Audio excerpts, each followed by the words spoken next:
আমাৰ নতুন ব্লগ এটা আৰম্ভ কৰিবলৈ লৈছোঁ। তিনিচুকীয়া বৰদলৈ নগৰৰ পৰা আমি আৰম্ভ কৰিম আজিৰ এই যাত্ৰা। আজিৰ এই যাত্ৰাত সহভাগী হ'ব আমাৰ লগত আমাৰ সহযোগী বেনিছ পেগু, পিছফালে আছে দেখিছে বেনিছ পেগু, হাই কৈ দিয়া।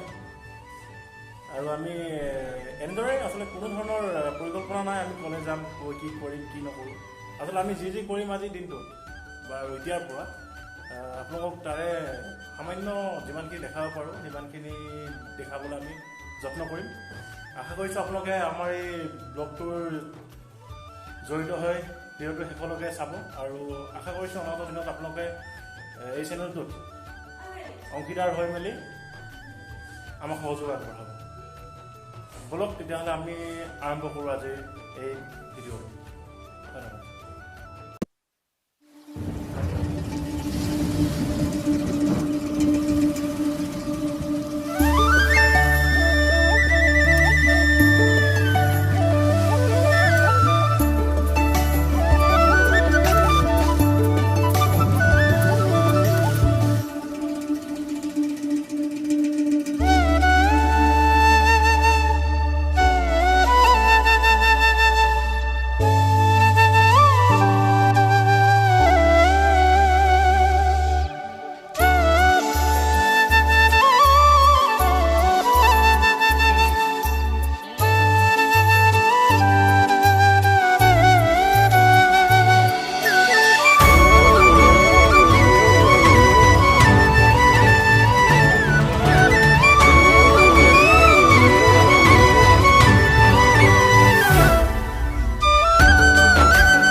আমি ৰাস্তাৰে গৈ থাকোঁতে ৰাস্তাত কফি অলপ খাওঁ বুলি ভাবিলোঁ।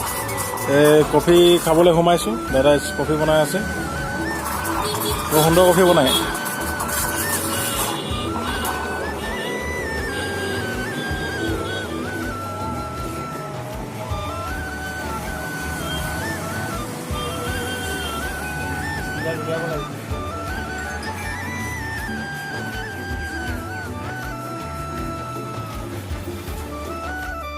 অংকুশ, কফি কেনেকুৱা? কফি কেনেকুৱা? ভাল লাগিছে ন? বেনিছ, কফি কেনেকুৱা পাইছা? নকবি আৰু বেছি কোৱা নাই। খাইছা নাই? এই দোকানখনৰ নাম কি আছিলে? দোকানখনৰ নাম কি আছিলে বাৰু? Kamakhya bakery. Kamakhya bakery, Kamakhya bakery দেখিছে নহয়? তিনিচুকীয়াৰ পৰা অলপ সোমাব লাগিব।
ডেনিছ জেগাডোখৰ ভাল পাইছে নাই জেগাডোখৰ কেনেকুৱা মজা নকবি ভাই মজা